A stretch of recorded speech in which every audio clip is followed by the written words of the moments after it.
أكيد كلنا سمعنا عن الترند اللي طالع جديد للكنافة بالشكل ده كده وبيجيبوها ب700 جنيه. هي شكلها جميل وتحفة وطعمها خرافة، بس مش معنى كده إن احنا نجيبها ب700 جنيه. طب ايه رأيكم؟ يلا بينا احنا نعملها النهاردة في البيت وهتطلع أجمل بكتير من اللي احنا بنجيبها من. أول حاجة يا حبايبي هنجيب الكنافة، هتكون قبلها بليلة مجمدينها في الفريزر بالشكل ده كده. يعني تجيبيها تحطها في الفريزر تقعد ليلة كاملة لغاية ما تتجمد خالص. هنبتدي نفركها كده بإيدينا لغاية ما تنعم خالص تبقى زي الرملة، أو اللي تحطيها في الكبة براحتك خالص. بعد ما هنخليها نفركها خالص تبقى ناعمة زي الرملة زي ما قلتلكوا، هنحطها بقى في صينية وندخلها الفرن لغاية ما نحمرها. محتاجين ان احنا نحمرها نخلي لونها لون دهبي كده. طيب في الوقت اللي انا هدخلها الفرن اسيبها بقى تتعامل هي براحتها وتاخد وقتها لغاية ما لونها يحمر. نجيب بقى نعمل الكريمة. عندي هنا رتل من الحليب، هحط عليه 3 معالق كبار من النشا، وهحط عليه 3 معالق كبار من السكر، او عايزة تحط نص كوباية زود السكر براحتك. كمان هنحط معلقة صغيرة من الفانيليا. هنقلب كده كله على البارد ونبتدي نرفعها على النار. لازم نقلب النشا قبل ما نرفعها على النار. هرفعها على النار لغاية ما تتماسك وتبقى بالسمك كده. شايفين ده السمك اللي احنا عايزينه. هركنها على جنب لغاية ما تبرد.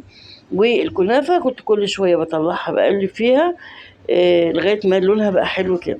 بعد كده بحط عليها معلقتين كبار من السمنة، وبحط عليها معلقتين كبار من السيرم، وببتدي ادعك كده بالكنافه بغلفها بقى بالسمنه والسيرم لغايه ما تبقى متماسكه كده، تلزق في بعض شويه.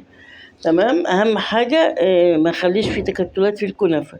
يعني انا بعملها كده، بعد كده هفركها تاني بايدي عشان تبقى كلها مفروكه كده وتبقى ناعمه. النهارده هنستخدم صينيه اللي هي بالشكل ده كده. هحط كده كيس تلاجة، لازم نفتح كيس تلاجة ده هيساعدنا واحنا بنقلبها. تمام. هنيجي كده نحط نص كمية الكنافة في الصينية في الأطراف ونضغط جامد كويس قوي.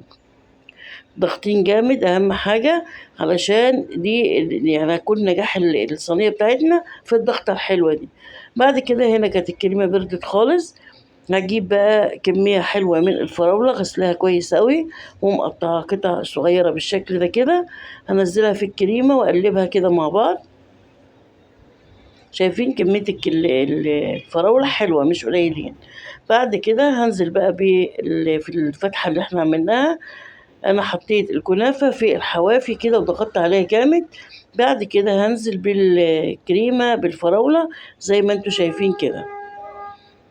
واهم حاجه زي ما قلت لكم نضغط كويس قوي على الكنافه عشان تبقى ثابته وانا بقلبها، لان احنا مش هنسويها تاني خلاص.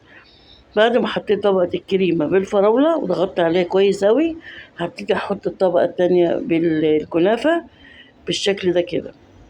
هحطها بالتساوي وبعد كده هضغط عليها شويه وهنحطها في التلاجة لمده ساعه. في التلاجة مش في الفريزر، بس لمده ساعه. عايزه تسيبها ساعتين مفيش مشكله. كل ما نسيبها اكتر واحنا بنقلبها تدينا نتيجة احلى بكتير. بعد كده هجيب طبق بقى كده واروح قلب عليه الصينية بتاعتنا. طلعت بالجمال اللي انتوا شايفينه ده كده.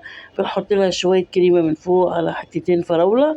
بجد طلع تحفة، طعمها جميل جدا وحلوة قوي، هتعجبكم جربوها. كده احنا عملنا بقى الترند اللي هو طالع جديد، الكنافة بالشكل ده كده. اتمنى تكون عجبتكم. اشوفكم بخير في وصفة جديدة. للقاء، باي باي.